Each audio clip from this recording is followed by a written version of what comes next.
Tendawili. Tendawili. Haya. Anaishi kwa mwili ya binadamu, lakini ana tabia ya kinyonga.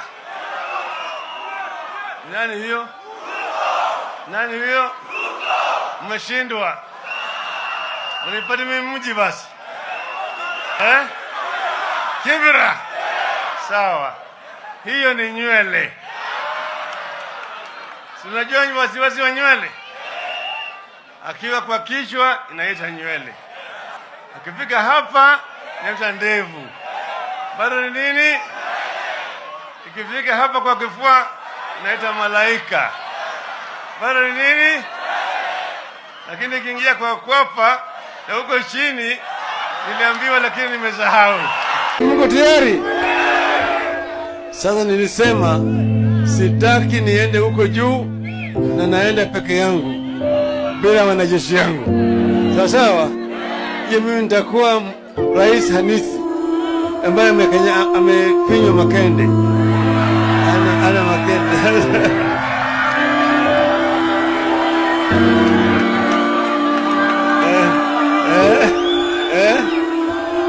Sasa nasema mpaka niende na wanajeshi wangu. Kama wewe unataka kutongoza msichana, ukianza kumaliza mara ya kwanza akisema ndio, sio unajua hii msichana kuna kitu kingine. Sivyo? Ukienda ukimaliza mimi nakutaka wewe na kwenda mbali sana, wewe mjinga sana.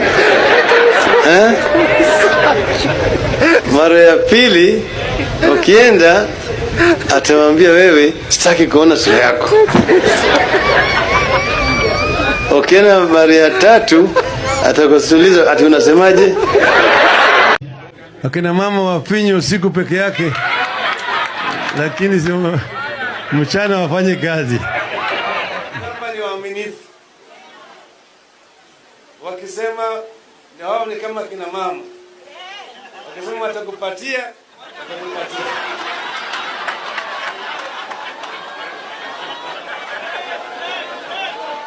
Hakuna Mkikuyu, hakuna Mkamba, hakuna Mluhya, Mkale, Mjikenda, Turkana, Jaluo, Kisii, wote ni Wakenya.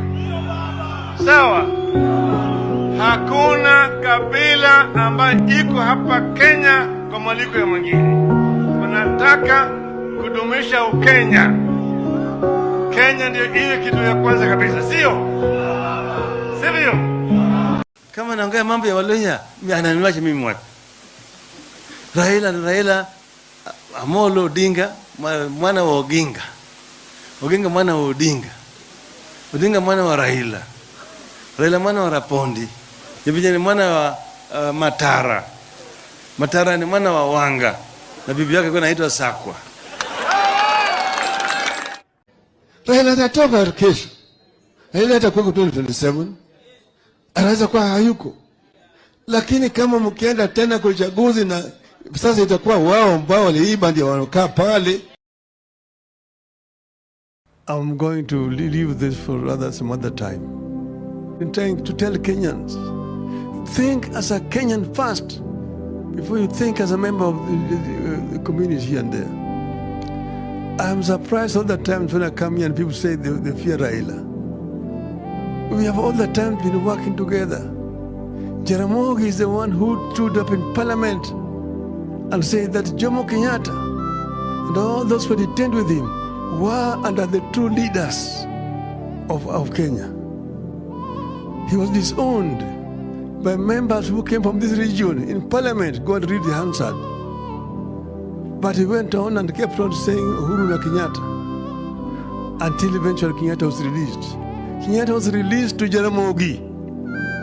Jaramogi, who took Kenyatta to Gatundu, his home, he was released to Jaramogi's hands. He chukua hiyo Kenyatta yako. And Jaramogi and Kenyatta were one thing with independence. They only disagreed ideologically, not ethnically. Not because Jaramogi was a Luo or Kenyatta was a Kikuyu, no. But that is normal generally in politics. But then me, I've worked members of this community for a long time. We started with Kenneth Matiba, Kenya Football League, and organized soccer in this country. That Kenya became number one in the whole of this region. Kenneth Matiba. And when Kenneth Matiba was in trouble with Charles Rubia, he came to me and said, there's a problem here. These people want to arrest us. Only Jaramogi can save us. Arrange for us to meet Jaramogi. And arrange a meeting with Jaramogi, Matiba, and Rubia. And we talked there about how we can fight to change Section 2A and bring back multipartyism. And that's when we met after that meeting, we organized a Kamkunji. Matiba, Rubia, and yours truly were arrested and detained together. Where Rubia ended up being very sick, Matiba got a stroke, and so on and so forth. But we had worked together.